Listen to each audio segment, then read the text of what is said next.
நீங்க இந்த மனித கோபுரம் அமைக்கிற போட்டி பார்த்திருக்கீங்களா? யார் விழுந்தாலும் சமாளிக்க முடியும்.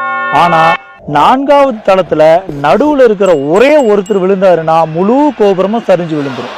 ஏன்னா அவர் தான் மையப்புள்ளி, ஆணிவேர். நம்ம உலகத்துல எல்லா விஷயத்துக்கும் ஒரு மையப்புள்ளி, ஒரு ஆணிவேர் இருக்குதுங்க. உதாரணத்துக்கு நம்ம வாழற நவீன நாகரிகம், நவீன வாழ்க்கைக்கு ஆணிவேர் மின்சாரம். மின்சாரம் இல்லைன்னா ஃபோன் இல்லை, இன்டர்நெட் இல்லை, எந்த டெக்னாலஜியுமே இல்லை.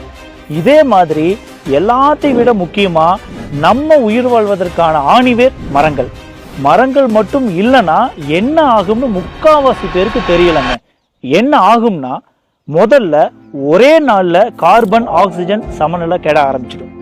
ஒரு வாரத்துல காற்று சூடாக ஆரம்பிச்சிடும். மூச்சு விடவே நம்ம சிரமப்படுவோம். ஒரு மாசத்துல தேன் பூச்சியோட மகரந்த சேர்க்கை எல்லாம் மறைஞ்சிடுங்க.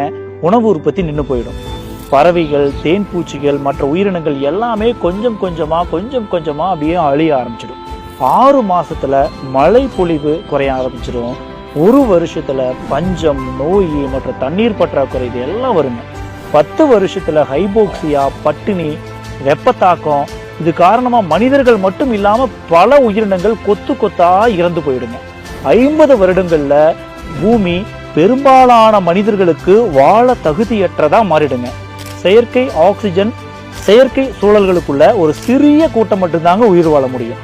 இது எதையுமே நான் பயப்படுத்துறதுக்காக சொல்லலைங்க. இந்த உண்மை ரொம்ப முக்கியம். இது எல்லாத்துக்கும் தெரியணும். நம்ம முன்னோர்களுக்கு இது எல்லாமே நல்லா தெரியுங்க. அதனாலதான் எல்லா பண்டைய நாகரிகத்திலையும் நம்மளுடைய சங்க காலத்திலையும் மரங்களை போற்றி தெய்வமா வணங்கியிருக்காங்க. நாங்க துளிகள் அமைப்புல மரங்களை அதே பக்தியோட தினமும் நன்றி சொல்லி தெய்வமா வணங்கித்தாங்க நாங்க நடுவோம், பூஜை பண்ணுவோம். ஏன்னா மரங்கள் தான் நமக்கு வாழ்க்கையவே கொடுக்குது. மரம் இல்லைன்னா நம்ம ஒண்ணுமே இல்லை. மரங்கள் தாங்க நம்மளுடைய ஆணிவேர்.